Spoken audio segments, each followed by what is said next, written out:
자, 요한계시록 12장 넘어가기가 쉽지 않네요. 왜냐하면 제가 카톡으로 광고를 드린 바대로 아무래도 제가 마음에 좀 부담이 돼요. 12장 그냥 넘겨가기가 조금 부담이 됐습니다. 왜 그러냐 하면은 아주 중요한 그 부분을 살짝 그렇게 터치하고 지나갔기 때문에 그렇습니다. 그 문제는 이제 예수의 증거라고 하는 거, 그것과 이제 이 마지막 시대에 이 남은 교회의 선지자라고 하는 엘렌 화이트에 대하여 좀 더 구체적으로 다뤄야 되겠다, 그런 생각에 오늘 부록 2로 마련해 보았습니다. 조은혜 집사님 들어왔습니다. 이렇게 하셨네요. 환영합니다. 감사합니다. 자, 지난 시간 공부한 거 잠깐 복습하고 오늘 공부하겠습니다. 부록 제1화는 남은 자손의 형성은 어떻게 이루어졌는가 지난 시간 공부했죠. 아주 스쳐 지나가듯이 빨리 지나갑니다. 여러분들께서 복습이니까 따라오시기 바랍니다. 자, 어서 오세요. 우리 김덕순 집사님 도착하셨습니다. 감사합니다. 자, 이게 보면은 남은 교회가 출현하는 시기가 나와 있죠. 한때 두때 반때를 꼭 지나야 합니다. 한때 두때 반때는 몇 년에 마친다고 그랬죠? 1798년에 마친다고 그랬죠. 그래서 1798년 지나야 남은 무리가 출현한다고 그랬어요. 근데 남은 무리는 언제 출현했습니까? 역사적으로 1844년의 역사를 거쳐서 1863년에 남은 교회가 출현을 하죠. 자, 이 남은 교회가 출현을 하면서 이 그 근원을 좀 따지고 들어가면은 어디서부터 좀 봐야 되느냐 하면은 왈덴스인들이라고 그랬습니다. 그래서 이분들의 영향이 시초가 되었습니다. 그게 이제 위클립이라고 하는 영국의 아주 중요한 그 종교개혁의 새벽별인 위클립에게 영향을 줬고요. 위클립은 또 얀 후스라고 하는 보헤미아의 프라하 대학 총장에게 영향을 주어서 제롬하고 같이 어떻게 했습니까? 화영대에 숨을 거두는 순간까지 진리를 증거했죠. 이 영향은 누구한테 갔다고요? 루터에게 갔고요. 루터가 종교개혁을 일으키면서 이제 우후죽순으로 징글리 스위스의 그 다음에 프랑스의 칼빈, 영국의 존 낙스, 이런 많은 개혁자들에 의해서 종교개혁이 계속 일어났고요. 종교개혁에 아쉬운 점이 있었다는 건 뭐였죠? 이렇게 분파가 형성됐다는 거예요. 이들이 개혁했던 사람들이 다 모아서 하나의 완성품을 못 이뤘다는 거죠. 자, 이런 미완성적인 좀 아쉬움 속에 로만 캐토릭은 반종교개혁을 일으켜서 교회를 더 잔멸하려고 들었죠. 이제 그런 가운데 교회의 쇠퇴기가 왔어요. 이 종교 개혁에도 쇠퇴기가 왔을 때, 그러나 하나님은 분연히 이 18세기에 아주 성결운동의 한 선구자를 세웠죠. 그 사람 이름이 누구라고요? 중세 시대에 종교 개혁의 미완성이 이루어졌고요. 여기에 하나님께서는 18세기에 정결운동을 일으키기 위하여 누구를 내어세웠다고요? 이분의 성은 진씨예요. 진센돌프. 우리 장모님이 진씨거든요. 진센돌프를 일으켜서 모라비안 교도를 이제 일으켰고 대단한 경건운동이 일어났죠. 여기에 영향받은 사람이 누구라고요? 찰스 웨슬레, 요한 웨슬레. 양찰스 선생님 아주 중요한 일을 하셨어요. 찰스 웨슬레, 요한 웨슬레가 감리교회를 만들었죠. 영향을 굉장히 끼쳤어요. 이제 이분들의 또 영향이 누구에게 왔느냐면은 윌리엄 캐리에 왔죠. 윌리엄 캐리는 구두 수성공이지만 굉장히 아주 선교 열정이 대단했죠. 여러분 잘 그 방송이 나오죠? 똑같이 아마 날 나올 겁니다. 자, 그래서 윌리엄 캐리가 세계 선교에 이제 열의를 내서 인도로 가서 복음을 전하면서 인도의 복음을 전하다 보니까 그 말이 이제 잘 안 통하니까 그 나라 말로 성경을 번역하는 일이 일어나고, 그게 이제 인도의 그 많은 종족이 다 언어가 다르니까 다 그 언어들을 많이 이제 찾아서 번역을 해줬어요. 그래서 성경이 많이 보급이 되고요. 그 다음에 이러한 성경 보급과 또 세계 선교의 열의가 결국은 이제 각 유럽의 그 교파적으로 선교회가 이렇게 조직이 됐고요. 드디어 1816년에 미국 성서공회가 조직이 됐습니다. 그 전에 1804년에 영국 성서공회가 처음 조직되면서 성경 찍어내는 공장이 만들어졌다고 그랬죠. 자, 이렇게 하면서 미국 성서공회가 조직이 되고 많은 성경이 보급되고 이런 가운데서 이제 평신도들까지 성경 연구의 열의가 있게 붙게 되어서 그 윌리엄 밀러라고 하는 침례 교회 한 농부가 성경을 연구하기 시작을 하죠. 그래서 몇 년간 연구를 했으니까 2년간 연구를 해가지고 1844년 예수님의 재림에 대한 확신을 갖게 되고 재림운동을 일으켰죠. 그래서 엄청난 13년이라고 하는 세월 동안 이 재림운동을 일으켜서 미국의 13만 5천 명 대단한 인구가 함께 합세한 거대한 데스티니 무브먼트, 운명적 운동이 일어났다고 말씀드렸습니다. 특별히 우리 올랜도 중앙교회는 지난 안식일날 이 역사에 대해서 자세히 제가 설교로 말씀을 드렸습니다. 혹시 좀 이 역사를 구체적으로 좀 더 알기를 원하시는 분은 우리 orlandoestate.com이라고 하는 우리 홈페이지에 들어오셔서 지난주 설교를 여러분 들으시면은 자세히 잘 나와 있습니다. 저희 성도님 중에 한 분이 연락이 와가지고, 목사님 이번 안식일날 설교는 자기가 정말 꼭 알고 싶었던 부분이었다고 그러면서 그걸 좀 설교 원고를 주실 수 있느냐고. 제가 뭐라고 그랬게요? 하모. 그래서 얼마든지요. 왜냐하면 이 부분을 자기 친구들에게 꼭 알리고 싶다고 그러면서 부탁이 왔어요. 그래서 제가 그걸 이제 복사해서 이번 안식일날 드리려고 하는데요. 꼭 이번 지난 안식일 설교를 한번 꼭 체크해 보시면은 좋겠습니다.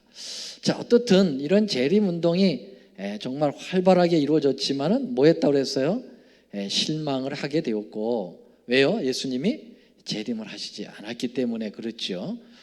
예언의 해석이 틀린 게 아니고 적용이 잘못됐다고 그랬어요. 그래서 적용을 예수님의 재림이라고 적용을 했는데 1844년 10월 22일이 이 땅에 예수님이 재림하시는 것이 아니고 하늘 성소에서 지성소 사업을 옮겨가시는 예수님의 모습을 발견을 새롭게 하게 된 것이에요. 그래서 실망으로 다 떨어져 나갔지만은 그러나 어땠습니까? 남은 무리들이 있었다고 그랬습니다. 어디가 잘못됐나? 그래서 이 남은 무리들이 모여서 계속해서 기도하고 또 기도를 했죠. 성경에도 요한계시록 10장에 보면은 작은 책을 갖다 먹어버려라, 다니엘서죠. 그런 입에는 꿀같이 달아서 막 재림운동을 일으키는 엄청난 부흥의 역사를 일으켰지만, 그러나 먹은 후에 배에서는 어떻게 되었더라고요? 쓰게 되었다. 이만 대실망이 있겠다는 예언이죠.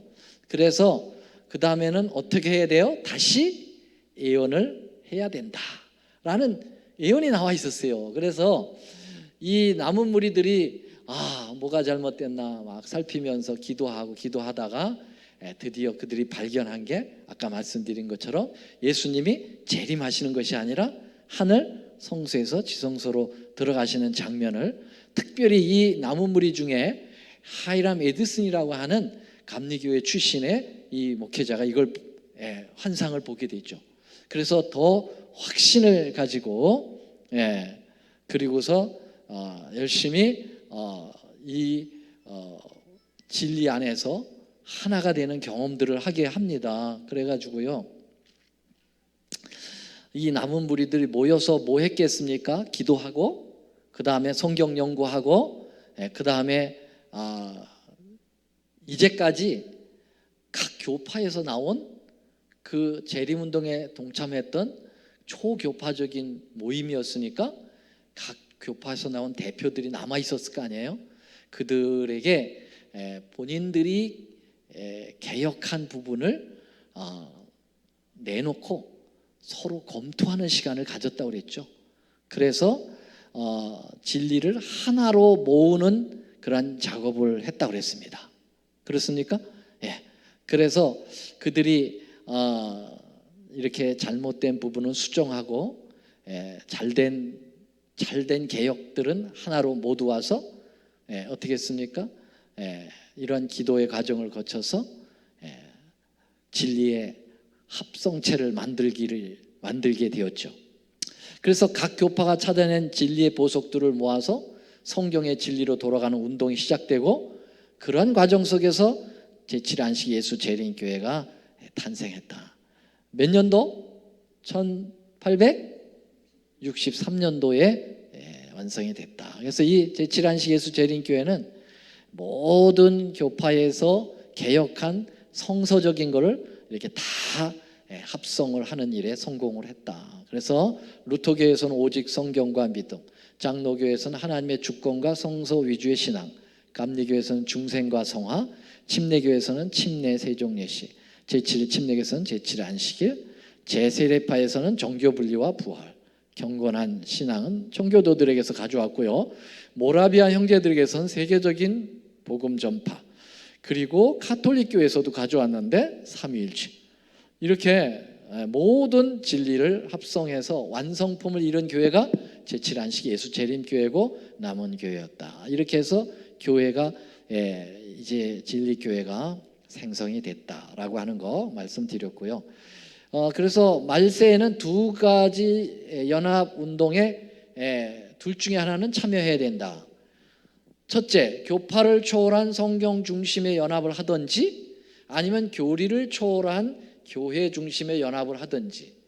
여러분, 어쪽을 연합을 하고 싶으세요? 교파를 초월한 성경 중심의 연합을 1번이라고 하겠어요. 2번은 교리를 초월한 교회 중심의 연합을 2번이라고 하겠어요. 1번이에요, 2번이에요? 1번입니다. 예, 교리를 초월하면 하나님의 진리의 절대성을 무너뜨리는 거예요. 그래서 이 교리를 초월한 교회 중심의 연합을 로만 캐토릭을 중심으로 해가지고 에큐메니칼 운동으로 벌이고 있죠. 그래서 그 집합체를 성경에서는 뭐라고 합니까? 바벨론이라고 합니다. 우리는 바벨론을 선택하면 되겠어요, 안 되겠어요? 안 되죠. 교파를 초월한 성경을 중심으로 한 이 집합체에 우리는 선택을 해야 됩니다. 자, 그래서 내 백성아 그 바벨론에 머물지 말고 나오라고 하는 운동을 이 남은 교회는 펼쳐 나가야 되겠죠. 그래서 이 교회 위에 우리 하나님은 반석을 이 교회 위에 세우겠다. 이 반석 위에 교회를 세우겠다. 이렇게 말씀을 하셨습니다. 자, 이게 지난 시간까지 공부한 것입니다. 이제 남은 시간 오늘 다룰 부록에 대해서 말씀드리겠습니다. 그리고 오늘 복습한, 지금 잠깐 복습한 이 부록도 우리 오도환 장로님께서 우리 홈페이지에 올려놨어요. 그러니까 여러분들이 복습하고 싶으면 그 다시 틀어서 보십시오. 그래서 제가 간단히 넘어갔으니까요. 자, 오늘 이거는 아주 중요한 문제입니다. 우리 부록 2는 뭐에 대해서 오늘 연구할 겁니까? 한번 같이 읽어볼까요? 시작. 예수의 증거와 EGW는 엘렌 G 화이트이라는 약자입니다. 엘렌 G 화이트는 참 선지자인가? 사실 솔직하게 여러분들 우리 교회에서 남은 교회는 하나님의 계명을 지키고 예수의 증거를 가진 이 두 가지 조건이 남은 교회의 조건이잖아요. 그렇죠? 그래서 하나님의 계명에 대해서는 뭐 분명하니까 10계명, 그렇죠? 안식일 계명을 포함한 십계명을 철저하게 준수하는 교회, 이건 너무 분명하잖아요. 근데 예수의 증거라고 하면 좀 모호해요. 물론 예수의 증거라고 하는 말 자체는 우리가 충분히 이해할 수가 있는데, 이것을 이제 우리 제7안시 예수 재림교회는 예수의 증거가 요한계시록 19장 10절에 연결해서 대언의 영, 대언의 영을 순수하게 우리말로 얘기하면 예언의 신, 그렇죠? 예언의 신이고, 그 예언의 신을 그 가져다 준 선지자가 있는데 그 엘렌 화이트다, 그렇게 얘기하잖아요. 근데 이 부분에 있어서 어떤 분들은 자신이 없어야 하고요, 뭐 설명하는데 많은 어려움이 있어요. 왜냐하면 여러분들이 전문가가 아니기 때문에 십계명에 대해서는 잘 얘기하실 수 있지만 예수의 증거가 어떻게 화이트분하고 연결이 되고 화이트분이 정말 선지자인가에 대해서 여러분들이 다른 개신교회에 그 반증을 할 수 있는 그러한 자격이, 이제 그러한 자세를 갖춰야 되는데, 솔직하게 그렇게 자신이 있어요, 여러분? 일반 개신교회에서 물어볼 때 그 엘렌 화이트이 남은 선지자라고 하는데 성서적 증거가 어디 있습니까? 그 왜 남은 교회가 엘렌 화이트이 선지자입니까? 이렇게 물어볼 때 여러분들 어떻게 대답을 하시겠어요? 그냥 믿기만 하시라고 그렇게 할 수 있겠어요? 이 부분에 대해서 많은 재림교인들이 사실은 그 깊이 알지를 못해요. 설명할 만한 그러한 사전 준비가 잘 안 돼 있습니다. 그것뿐만 아니라 어떤 분들은 엘렌 화이트에 대한 선지자성에 대해서 공식적으로 부정하는 재림 교인들도 있습니다. 많지는 않지만, 그래서 교회를 떠나가는 사람도 있었고요, 교회 안에도 예수님 그 엘렌 화이트에 대한 선지성에 대해서 의구심을 품는 많은 사람들이 있습니다. 자, 그래서 오늘 이 부분은 정말 우리 재림교인이라면 꼭 짚고 넘어가야 되고 마음에 확신이 들 정도로 우리가 성경적으로 입증을 받아야 된다고 믿습니다. 그래서 이 주제는 제가 안 다루고 넘어갈 수가 없겠더라고요. 그래서 최근에 이제 나온 책 가운데 이런 책이 있어요. 제가 그 사진을 찍어가지고 올라오려 했는데 잊어버렸는데, 집중 포화를 받는 엘렌 화이트, 그런 책이 나왔어요. 얼마나 이 엘렌 화이트에 대하여 교회 밖에서 교회 안에서 공격을 해오는지 집중 포격을 받았다, 그런 조지 나이트라고 하는 아주 우리 교회 최석학께서 글을 쓴 책이 있어요. 그 책은 엘렌 화이트 왜 공격을 받아야 되는가, 그리고 그분은 정말 참된 선지자인가에 대해서 아주 반증을 잘 해놓은 책입니다. 자, 어떻든 이 부분을 우리가 성경적으로 해석을 좀 해봐야 되겠습니다. 자, 먼저 계시록 12장 17절 다시 한번 읽어보죠. 본문입니다. 시작. 용이 여자에게 분노하여 돌아가서 그 여자의 남은 자손 곧 하나님의 계명을 지키며 그 다음에 예수의 증거를 가진 요 두 가지인데, 요 예수의 증거, 요것이 우리에게 확신을 줘야 되겠습니다. 그렇죠? 자, 계시록 1장 2절 3절을 보면요, 요한은 하나님의 말씀과 예수 그리스도의 증거 나오죠. 또 예수 그리스도, 예수의 증거, 예수 그리스도의 증거 나오죠. 성경은 성경으로 해석을 해야 되잖아요. 예수 그리스도의 증거 곧 그랬어요. 그러면 예수님의 증거는 바로 다음 것이다 라는 말이에요. 곧이라는 말은 이코르라는 말이죠. 뭐냐? 자기의 본 것을 다 증거하는 것이다. 예수의 증거가 자기의 본 것을 다 증거하는 건데요. 누가요? 요한이. 지금 요한이 얘기하고 있어요. 요한은 선지자예요. 맞죠? 사도이면서 하나님의 계시를 받아 성경을 기록한 선지자입니다. 그러니까 예수의 증거는 선지자의 증거하고 상당한 연관이 있어요. 선지자들이 특별히 예언을 계시로 봐서 그것을 다 진술하는 겁니다. 말씀을 통해서.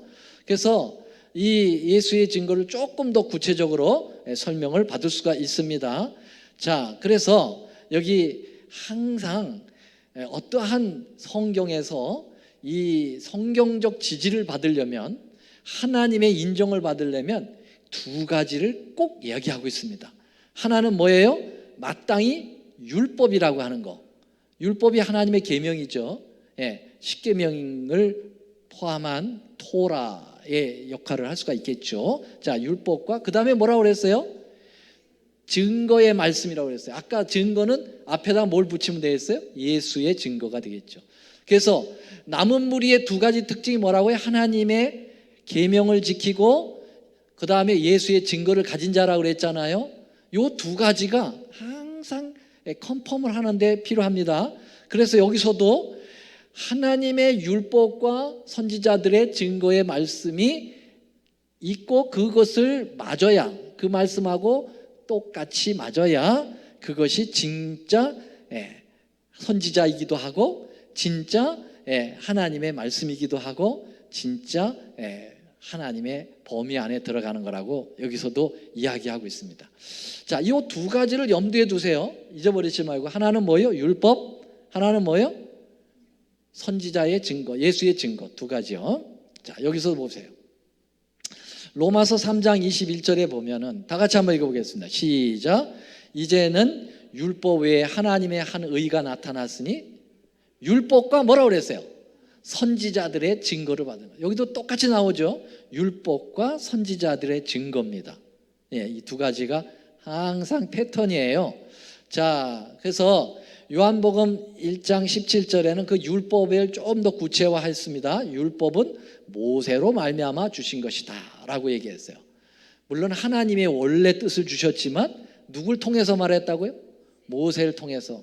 그러니까 여기에 나오는 율법은 십계명이 그 안에 포함되어 있지만은 토라, 모세 오경입니다. 모세 오경이라고 그랬죠. 창세기, 출애굽기, 레위기, 민수기, 신명기 이 5권이요. 이것이 여기에 이것이 하나의 가장 기준의 첫 번째 기준입니다. 두 번째 기준은 이제 선지자의 글인데요. 자, 그래서 예수님께서 부활하시고 난 다음에 엠마오로 가는 젊은 두 제자에게 나타나셔가지고 어떻게 하셨다고 그랬어요? 자기 모습을 가리우고 어떻게 했다고 그랬어요? 야, 너희들 왜 실망하고 고향으로 돌아가? 나 살아났어. 그리고서 육체로 보여주셨다고 그랬어요? 기냐 아니냐만 얘기하세요. 기야 아니에요. 육체로 보여주셨어요? 잘못 알았었어요. 예수님은 눈을 가려서 그인 줄 알아보지 못하게 했다 그랬잖아요. 그러니까 육체로 보여준 게 아니고 뭐로요? 무슨 영으로? 여기 나오잖아. 여기 이에 모세와 및 선지자의 글로 시작하여 모든 성경에 쓴 바 자기를 나타내셨잖아. 그러니까 예수님이 두 가지로 자기를 증거했어요. 뭐예요? 하나는 모세의 오경, 모세 율법과 그 다음에 선지자의 글 두 가지. 맞습니까? 제가 지금 뭐 얘기하려고 하는 거 아시죠? 남은 물의 두 가지 특징, 하나님의 율법을 지키며 예수의 증거를 가졌는데 예수의 증거는 선지자의 글이라고 볼 수가 있다 이 말이에요. 뭔 말인지 아시겠죠? 예수님을 증거하는 선지자의 글이에요. 그래서 예수님도 이 땅에 부활하신 다음에 그렇게 못 믿는 백성들에게 자기를 증거할 때 육체가 아니고 또 영도 아니고 뭐예요? 말씀, 특별히 모세 율법과 선지자의 글 두 가지입니다. 자, 12제자에게도 마찬가지예요. 그 예수님 부활한 사실도 못 믿고 유대인들 두려워서 문을 안으로 걸어 잠그고 들들들들들 떨고 있을 때 그때 어떻게 했다고 그랬어요? 예수님이 오셔가지고 성경 다시 가르쳐줬죠. 여기서도 여기서는 세 가지로 나와 있습니다만은 곧 모세의 율법과 선지자의 글과 시편에 나를 가리켜 기록된 모든 것이 이루어져야 하리라 한 말이 이것이라 하시고 이제 저희 마음을 열어서 성경을 깨닫게 하셨다. 오케이? 자, 그래서 여기서도 모세의 율법이 나오고 선지자의 글도 나옵니다. 자, 저를 좀 쳐다보세요. 저를 쳐다보세요. 저를 쳐다보세요. 이게 굉장히 중요한데 여러분들이 눈을 감고 계시는 것 같아. 저를 쳐다보세요. 예, 지금 중요합니다. 자, 그래서 이 예수의 증거에 대해서요 조금 더 살펴보려고 합니다. 말라기 4장 4절은 말라기는 여러분, 말라기는 성경의 구약 성경의 몇 번째 책이죠? 1번 첫 번째 책, 2번 중간 책, 3번 마지막 책. 3번만 꼭 번호를 얘기해 여러분들 대답을 하시네. 여러분 이거 외우기 쉬워. 왜냐하면 마지막 말 말세 그러잖아요. 근데 어쩌면 재밌게도 말라기 말자가 들어가잖아. 그러니까 구약 성경의 마지막 책은 말라기서예요. 말라기서에 뭐라고 얘기했느냐면 이렇게 얘기했어요. 4장 4절 다 같이 한번 읽어보겠습니다. 시작. 너희는 내가 호렙에서 온 이스라엘을 위하여 내 종 모세에게 명한 법 곧 율례와 법도를 기억. 제일 먼저 모세의 율법 얘기했죠. 그 다음에 뭐가 나와야 돼? 선지자의 글이 나와야 되잖아. 그렇죠?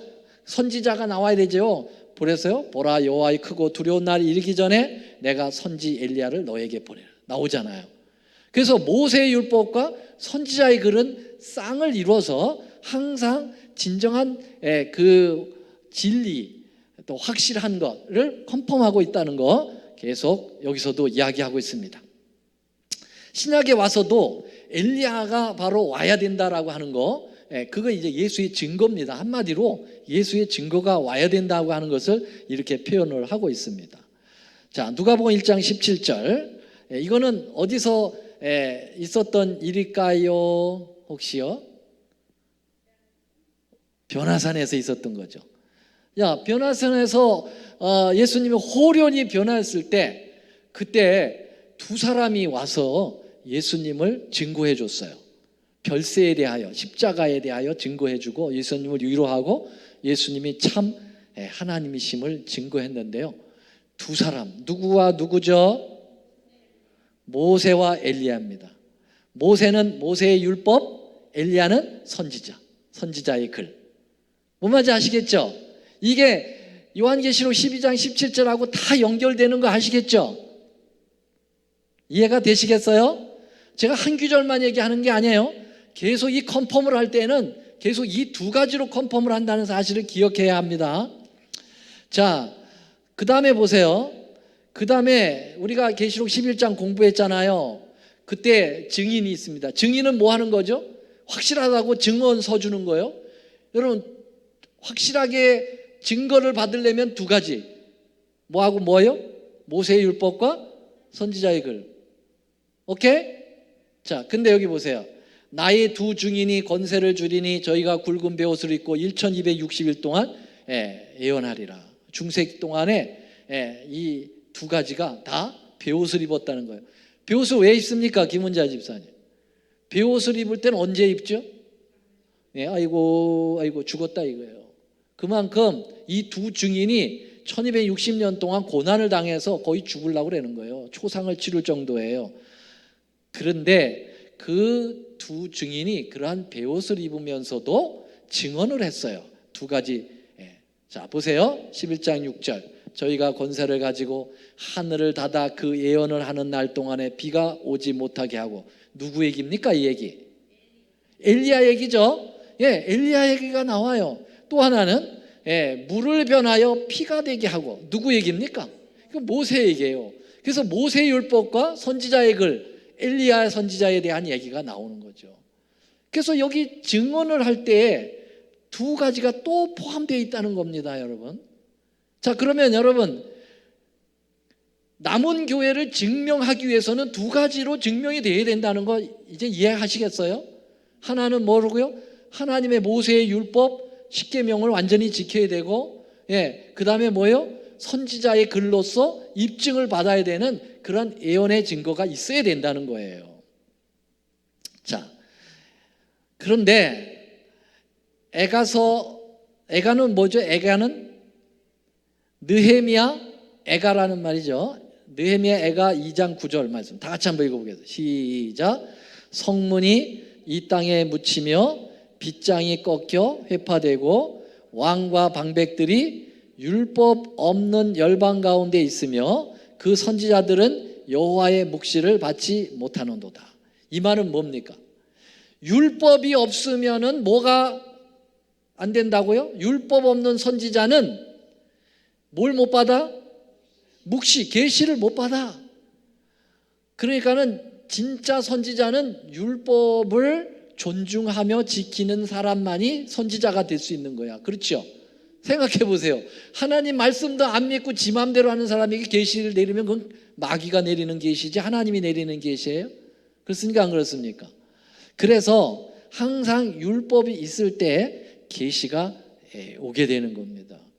그래서 우리가 역사를 보면은요, 항상 그 중요한 역사 때마다 하나님께서 선지자를 내리시는데, 그때 그 선지자들은 철저하게 하나님께 돌아가자고 호소를 하거든요. 하나님 말씀대로 돌아가자고 하죠.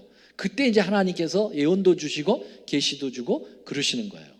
그래서 뭐 옛날서부터 이제 아벨이라든지 에녹이라든지 노아라든지 그다음에 아브라함이라든지 요셉, 그다음에 야곱, 요셉, 그다음에 모세, 엘리야, 엘리사, 이런 많은 선지자들이 하나님의 율법과 연관이 되어서 계시를 받아왔고요. 그리고 이제 말라기 선지자를 이제 끝으로 해서 어떻게 됐어요? 계시가 중단됐습니다. 몇 년 동안? 400년 동안. 이 400년 동안이 이제 중간기라고 그래요. 그래서 400년 동안 하다가 400년 만에 다시 누가 나왔을까요? 선지자가 나왔어. 누굴까요? 오리라 한 엘리야. 누굽니까? 오리라 한 엘리야가 이 사람이라고 얘기했죠, 예수님이. 잔 더 베프티스트. 침례 요한이 나오면서 400년 만에 그 선지자가 온 거예요. 와가지고 다시 예수님을 증거한 거예요. 왜냐하면 그때 예수님이 이제 오셔서 율법이 회복이 되잖아요. 그렇죠? 제대로 된 율법이 회복이 되면서 선지자가 출현하게 됩니다. 자, 그러면서 12사도들이 나름대로 선지자 역할을 하면서 계시도 받고 예언도 하고 그렇죠. 그런데 어떻게 해요? 사도 바울이 죽고 베드로가 죽고 그 다음에 사도 요한이 죽으면서 모든 것이 끝났습니다. 이제는 선지자가 거의 끊어졌어요. 왜요? 어떻게 됐기 때문에? 사실 정식적으로 선지자가 끝난 것은 언제 끊어졌느냐면요, 313년 밀라노 칙령이 내리면서 하나님의 십계명 중에서 안식일 계명이 일요일로 넘어가면서 그 이후로는 선지자가 없습니다. 있으면 나와보라고 그래요. 있어요, 없어요? 여러분, 중세시대 때 선지자가 있었습니까? 물론 루터가 있었고요, 많은 그 개혁자들이 있었지만 그들이 선지자로서의 역할을 한 건 아니에요. 그렇죠? 그들은 지도자 역할을 했지만 하나님으로부터 계시를 받고 그러진 않았어요. 맞습니까? 그러니까 중세시대 때는 뭐가 없었어요? 선지자가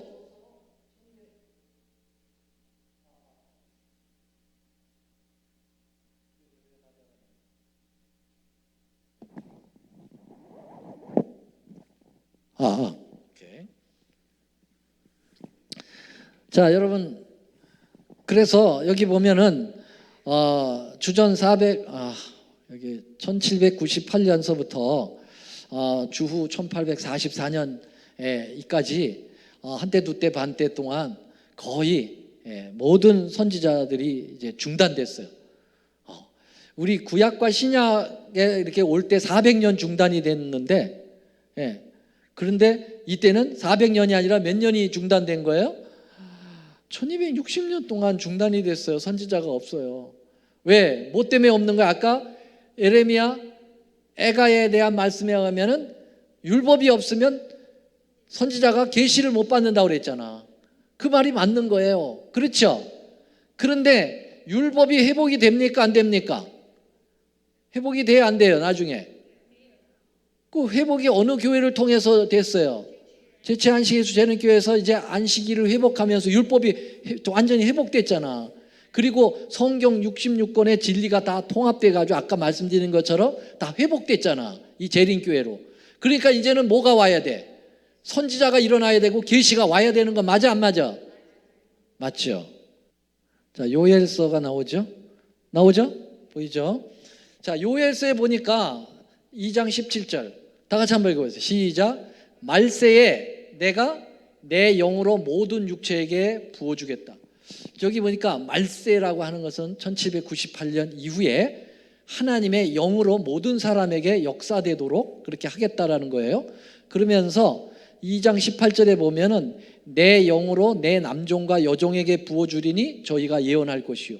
그래서 남종도 사실은 계시를 받을 수 있지만 우리는 특별히 이제 여기 여자의 어떤 계시가 있을 것에 대해서 나와 있습니다. 그렇죠?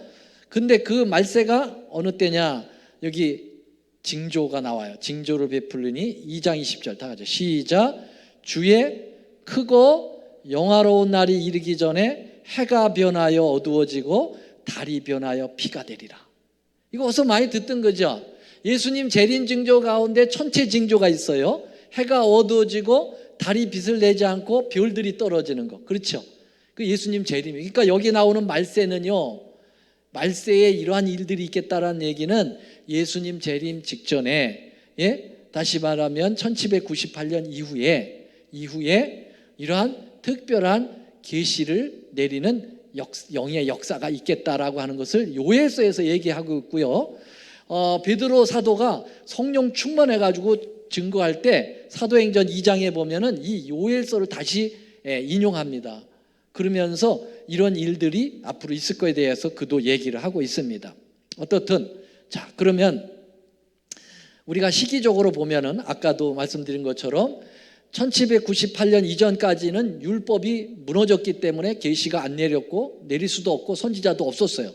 그런데 이제 계시가 그 율법이 제7회 안식 예수 재림 교인들의 이 남은 무리들을 통해서 회복이 되면서 드디어 율법이 회복이 되니까 요엘서에 나오는 예언이 이제 이루어지기 시작을 하게 되면서 거기에 선지자가 나와야 되고 위로부터 성령의 계시를 받게 되는 거죠.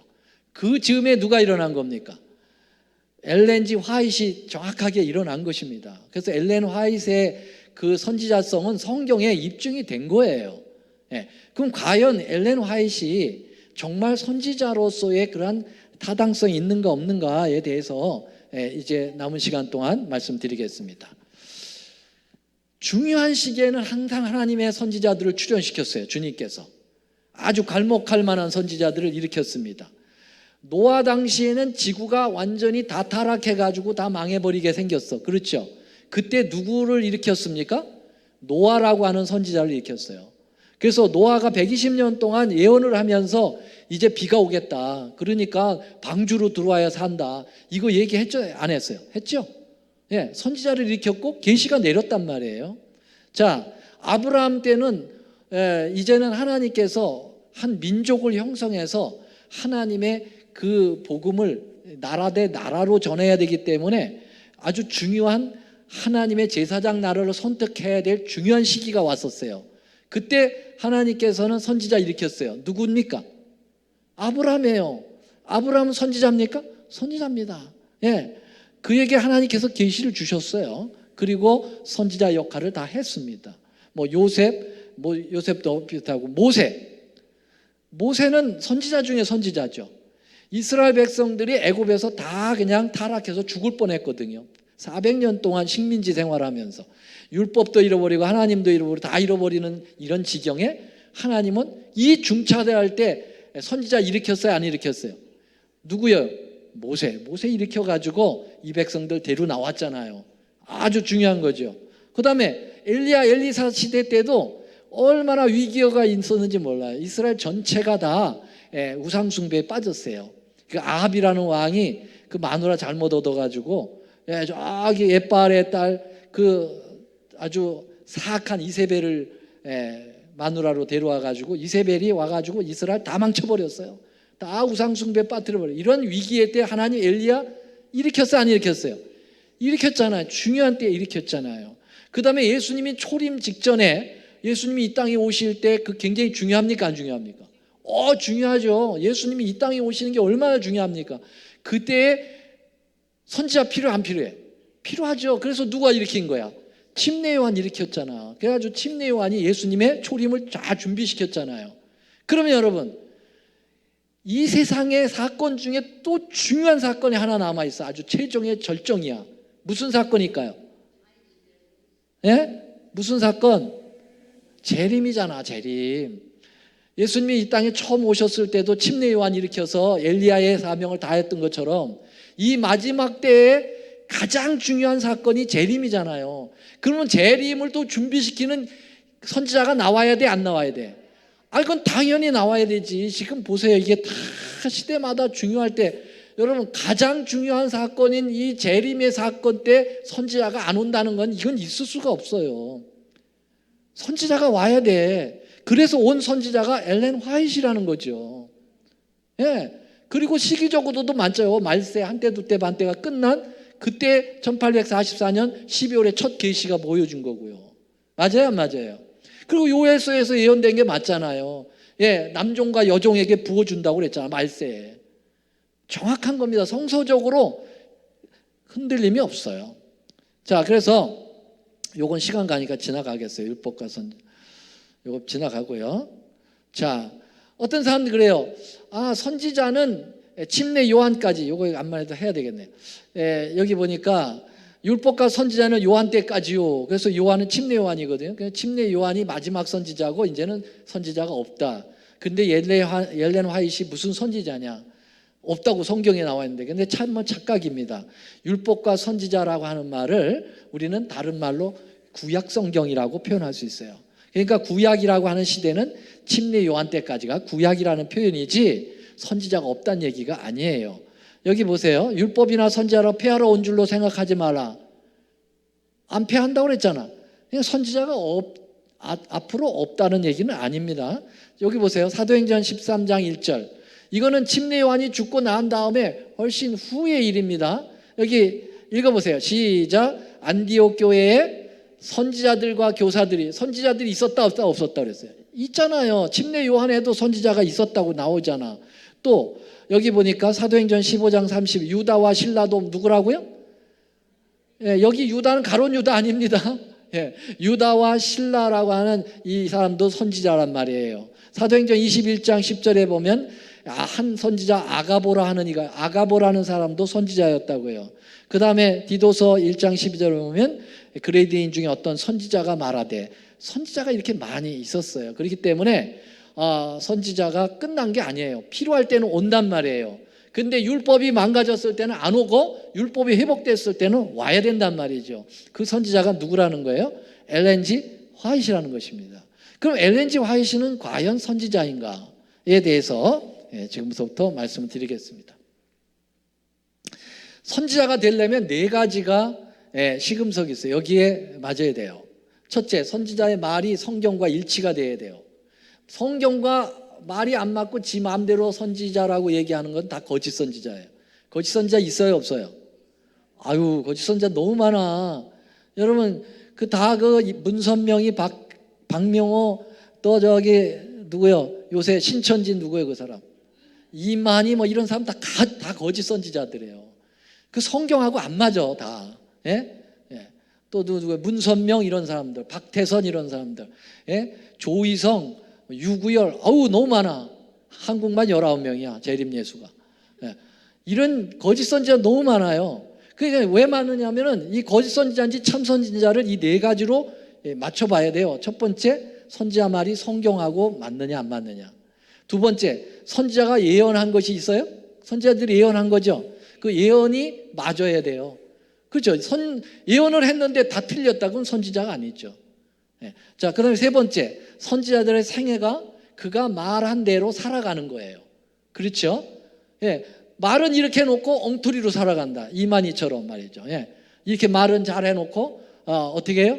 막 이상한 짓 하고, 박명호처럼 막 무슨 창기 십자가를 해가지고 그 자기의 교도들을 다 자기 밥으로 만들어버려요.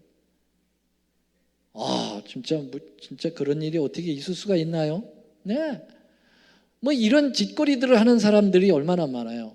자, 네 번째, 선지자는 예수님에 대한 절대적 신뢰가 있어야 됩니다. 이 네 가지가 적어도 맞아야 참 선지자입니다. 맞습니까? 그러면 이 네 가지에다가 엘렌 화이트를 대입을 시켜보려고 합니다. 선지자의 말이 성경과 일치되어야 된다, 그렇게 얘기했는데요. 아까 말씀드린 거예요. 율법과 증거의 말씀을 쫓아야 된다. 말씀이 맞아야 돼. 리브 앤 헤럴드지의 엘렌 화이트는 이렇게 얘기했습니다. 사람들이 성경에 거의 주목하지 않으므로 주님께서는 남녀들보다 큰 빛으로 인도하기 위하여 보다 작은 빛을 주셨다. 그래서 자기가 그 계시를 받아서 내놓은 그 증언의 말씀은 작은 빛이고, 성경은 무슨 빛이라고요? 큰 빛이다. 그래서 내가 받은 계시는 이 큰 성경 66권의 그냥 작은 빛에 불과하다. 이 작은 빛을 제대로 설명해 주기 위한, 이 큰 빛을 잘 설명해 주기 위한 작은 빛에 불과하다고 이야기해 성경을 높였습니다. 여기 보면 만일에 증언들이, 여기 증언이라는 것은 예언의 신을 얘기합니다. 화이시 게이스를 통해서 받은 그 증언들이 하나님 말씀에 일치되지 않으면 그것들을 뭐 하라고요? 거절해 버려라. 뭘 거절하라? 증언을 거절해 버리라는 거예요. 하나님 말씀이 더 우선이고 증언은 그것은 부차적인 거라는 거죠. 성경을 항상 높였어요. 자, 여기 다 같이 한번 읽어보겠습니다. 가려 뽑은 기별 1권 416 시작. 성경, 오직 성경만이 우리의 신조 연합의 유일한 뭐가 되어야 된다고요? 기반이 되어야 된다. 여러분, 예언의 신하고 성경하고 동급으로 보면 됩니까? 안 됩니까? 아니요. 동급으로 보면 안 돼요. 성경이 우선이에요. 예언의 신은 그 다음이에요.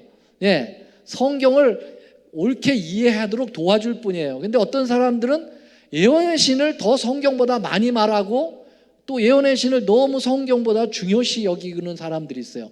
다 잘못된 겁니다. 뭔 말이냐? 이거는 이 예언의 신을 준 엘렌 G 화이트 자체가 그것을 부정했어요. 그렇게 하면 안 된다고 그랬어요. 성경을 우선으로 세우라고 그랬어요. 자, 여기 보면 하나님께서는 이 세상에서 성경, 오직 성경만을 모든 교리의 기준으로 삼고 온갖 개혁의 기초로 삼아 지지하는 백성들을 예비하실 것이라고 그랬습니다. 맞습니까? 이만큼 정확하게 성경에 대하여 이야기하고 있고, 여러분들 아시다시피 엘렌 화이트의 예언의 신을 보면 모두 성경을 인용한 것이 엄청나게 많아요. 한 10페이지를 넘어가기도 전에 성경이 두세 구절씩 꼭 인용되어 있습니다. 그래서 엘렌 화이트의 그 계시는 성경에 기초되어 있어요. 성경을 벗어날 수가 없습니다. 그래서 성경이 성경을 해석할 수 있도록 끊임없이 성경을 인도하는 그것이 이제 예언의 신이라고 볼 수가 있겠죠. 자, 두 번째 시금석은 선지자가 예언한 것이 뭐에 대해 된다고요? 그러면 엘렌 화이트는 예언을 많이 했습니까? 많이 예언을 했습니다. 여기 예레미야 28장 9절에 이렇게 말씀하고 있습니다. 다 같이 시작.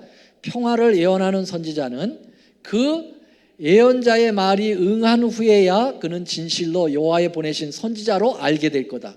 성경에 예언이 맞아야 그걸 진짜 선지자라고 인정하라고 성경에 나와 있어요. 그러니까 엘렌 화이트도 많은 예언을 했는데 그 예언이 틀리면 거짓 선지자예요. 근데 그 예언이 맞으면 선지자라고 생각을 해야 됩니다. 여기 엘렌 화이트의 예언 성취를 보면 강신술에 대한 예언을 했습니다. 이 강신술이 그 미국의 최초의 현대 강신술이 일어났는데 이거 다 설명할 시간이 없어요. 두드리는 이런 일을 통해 가지고 영과의 교통이 시작이 됐다고 이제 얘기를 하는데, 이것을 계시를 통해서 그는 봤어요. 그리고 이 강신술이 현대 강신술을 기점으로 해 가지고 미국으로 시작해서 전 세계로 번져 나갈 거라고 그랬어요. 근데 지금요, 우리가 알지 못하는 가운데 세이턴 처치가 있어요. 미국에요. 강신술 교회예요. 스피리추얼리즘 처치라고 그래 가지고 죽은 자를 막 살려내는 게 아니라 막 끌어내와요. 근데 다 그 거짓말이죠. 이 사단, 이 타락한 마귀의 장난질이죠. 근데 죽은 영혼을 데리고 나오는 것처럼 사람을 막 현혹을 시키는 일들이 너무 많아요. 그래서 이러한 강신술이 안 들어간 데가 없어요. 영화, 소설, 그 다음에 모든 분야에 있어서 이 강신술이 다 기초로 되어야 요새는 성공할 수 있어요. 그만큼 영과의 교통이라고 하는 이러한 무서운 일들이 앞으로 많이 일어날 것에 대해서 예언했는데요, 그게 그대로 예언되고 있습니다. 그게 성취되고 있어요. 화이트 부인이 이 예언을 할 때는 1800년도였는데요. 세계 1차, 2차 세계대전에 대하여 예언했어요. 굉장히 전 세계적으로 전쟁이 일어날 것에서 예언을 했는데 제가 코테이션을 좀 못 가져왔습니다. 가져올 수 있어요. 자, 그런데 세계 1차 세계대전은 1900년, 1920년 그리고 1930년, 40년에 일어났죠. 그러니까 적어도 50년, 60년 후에 세계대전까지 정확하게 예언을 했고요. 영양에 대하여 예언했어요. 앞으로 우유와 치즈와 계란이 사람들에게서 이제 먹혀지지 않을 것이다. 왜냐하면은 이것이 해롭기 때문에. 그 당시에 우유, 치즈, 계란은요 최고의 식품으로 인정받았어요. 그런데 오늘날 영양학자들은 우유, 치즈, 계란은 아주 저급 그러한 음식으로 인정받습니다. 왜냐하면 알러지 일으키고 또 콜레스테롤 일으키고 모든 것들이 치즈, 우유, 계란으로 옵니다. 미국에 그냥 이따만한 비만증에 걸린 사람들 많죠. 이 사람들 다 치즈 먹어가지고 그래요. 치즈 먹고 이래가지고 완전히 주식이 그래서 병이 아주 그냥 달라붙는 역할을 하는 것이 우유, 치즈, 계란입니다. 화이트 부인이 이때 당시에 이거 했을 때 한 미친 사람이라고 그랬어요. 이렇게 좋은 식품을 왜 그러나 오늘날은 영양학자들이 이것에 대해 다 동의하고 있습니다. 그 다음에 도시들의 파괴, 도시들이 엄청난 파괴가 일어날 건데 원자폭탄 투하에 대한 것도 계시를 받습니다. 여기 교회공원 9권 28쪽에 보면 한 거대한 불덩어리가 이들을 순간적으로 파괴시키며 떨어지는 것을 자기는 보았다 그랬습니다. 그래서 계시 속에서 그걸 봤고요. 그 다음에 여러분 최근에 이제 911 사태가 있었죠. 미국의 뉴욕의 건물들이 붕괴에 대한 예언을 했습니다. 1901년에 했습니다. 나는 화재에도 끄떡없이라 간주되고 있는 가장 값비싼 건물들을 보았다. 그런데 소돔이 하나님의 복수의 불꽃 속에 멸망되었던 것처럼 이 거만한 구조물들도 재가 될 것이다. 여러분들이 여기 보면 재라고 하는 것을 보세요. 건물이 무너지면 벽돌 이런 것들이 있고 철근 이런 것들이 무너지는데 재가 되고 그 다음에 먼지로 화할 것이라고 얘기되어 있어요. 여러분 먼지라고 하는 것을 이렇게 쉽게 표현할 수가 없습니다. 그런데 여러분 보세요. 911 사태가 이루어질 때 완전히 재가 되고 먼지가 됐어요. 여기 보면은 정말 이거는 제가 우리 한국에서 이 911 사태 때 그 뉴스를 하면서 완전히 재가 됐다라고 하는 멘트를 앵커가 하는 걸 제가 들었어요. 그러니까 이 사건이 일어날 것을 이미 엘렌 화이트는 다 보고 있었다고 하는 사실이죠. 천문학적으로도 예언을 했습니다. 1848년에 오리온자의 동공을 묘사했어요. 블랙홀이죠. 그래서 이 삼태성, 오리온자의 삼태성 그 사이에 블랙홀이 있다고 이렇게 이야기를 했는데 이건 뭐 예언이라기보다는 과학적 상식을 얘기한 거예요.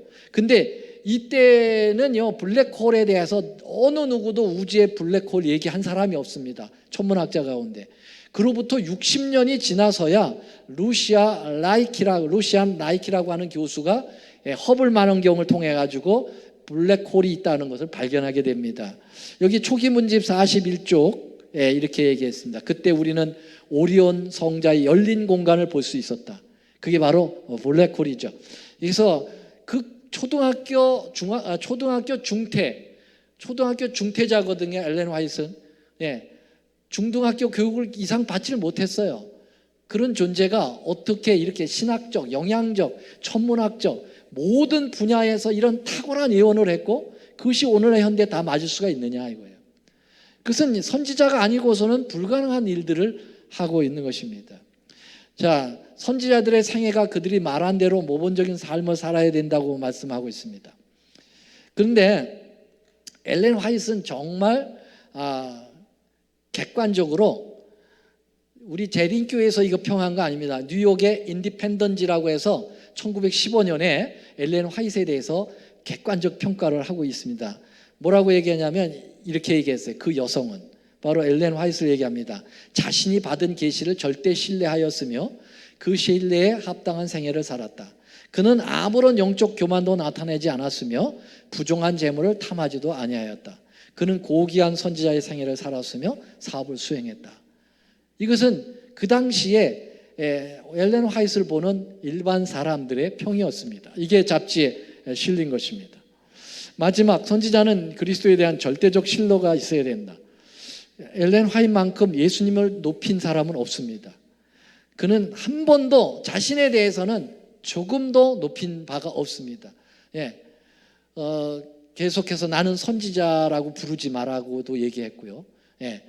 자신에 대해서는 전혀 하지만 예수님에 대해서는 끊임없이 높였습니다. 그의 저서에 적어도 그 책으로 펴낸 것만 해도 얼마가 됩니까? 한 80에서 90권 정도가 되죠. 한 여인이. 그리고 원고까지 하면은 한 30만 페이지, 20만 페이지에 30만 페이지가 됩니다. 그런 엄청난 저술을 할 수 있었는데요. 그 저술 속에는 오직 예수님 얘기뿐입니다. 성육신, 예수님의 주님의 무제한 생활, 주님의 대속, 실제적인 부활, 증보하는 제사장, 재림, 항상 예수님 높이는 말씀이 있습니다. 여기 대표적인 거 하나만 들지요. 사람을 가르치는 그대들이여 예수님을 높이 들라. 설교할 때나 찬미할 때나 기도할 때나 예수님을 높이 들라. 어찌할 바를 모르고 방황하며 길을 찾지 못한 영혼들에게 온 힘을 다하여 하나님의 어린 양을 제시하라. 이거 다 못 읽어. 그리스도 대신에 아무것도 더하지 말고 생명의 말씀을 전파하며 하나님이 회개하는 자의 희망이요 믿는 자의 요새이신 것을 소개하라. 여러분 놀랐습니다. 그래서 엘렌 화이트의 그 저술인 그 증언의 말씀, 계시의 그 부분을 보면은요, 시대 소망이라든지 종로의 계단이라든지 이런 것을 보면 믿음으로 말미암는 너의 핵심을 나타내고 있습니다. 최근의 것 하나 얘기하고 마치겠습니다. 영국의 가장 유명한 대학 옥스퍼드 대학에서 엘렌 화이트에 대하여 출판했습니다. 놀라운 일입니다. 옥스퍼드 대학교에서 엘렌 하몬이 과연 선지자인가에 대한 재조명을 하자라고 하는 그러한 책이 나왔습니다. 이 책은 상당히 객관성이 있는 책이고 많은 학자들이 엘렌 화이트에 대하여 조사해서 내놓은 책입니다. 여러분, 엘렌 화이트의 이 저기를 영국에서 가장 유수하다고 한 대학 출판소에서 냈다고 하는 건 뭘 음명합니까? 대단하다고 하는 거죠. 이분의 선지성에 대해서 많이 공유하고 있습니다. 비평학자들도 있겠죠. 어쨌든 오늘은 여기까지 말씀을 좀 보도록 하겠습니다. 시간이 너무 많이 쫓겨가지고 사실은 좀 많은 부분들을 자세하게 좀 설명하고 싶었지만은 대략 이렇게 됐고요. 여러분께서 이것을 우리 장로님께서 다시 좀 올리실 텐데 클릭을 좀 해서 자세히 좀 살펴보시면 좋겠습니다. 제가 기도하고 마치겠습니다. 하늘에 계시는 사랑의 아버지 하나님, 은혜를 감사합니다. 오늘 예수의 증거, 엘렌 화이트이 과연 선지자인가에 대하여 심도 있게 좀 살펴봤습니다. 아버지요, 성경적으로 그리고 객관적으로 당신의 여종을 통하여 한 시대 하나님의 재림을 위한 준비를 시키는 그 위대한 역사를 살펴보게 되었사오니 주님, 우리 역대하 20장 20절의 말씀처럼 선지자를 신뢰하라 그리하면 형통하리라고 하신 그 말씀이 우리의 삶 속에 인정되게 하여 주시옵시고, 그래서 주님을 높이는 일에 최선을 다했던 당신의 여종의 이 귀한 말씀들이 주님의 재림을 준비하는 일에 정말 위대한 사역을 할 수 있도록 주님 도와주시옵소서. 오늘 함께한 당신의 귀한 남녀 종들에게 함께하옵시기를 예수님의 이름으로 간절히 기도드리옵나이다. 아멘. 네, 감사합니다. 오늘 본당에 참석하신 분들은 저희 집사람이 준비한 맛있는 만찬에 참여해 주시기 바랍니다. 감사하고요. 오늘 또 방송으로 참여해 주신 여러분들 감사하고 좋은 반응을 보여주시면 고맙겠습니다. 감사합니다.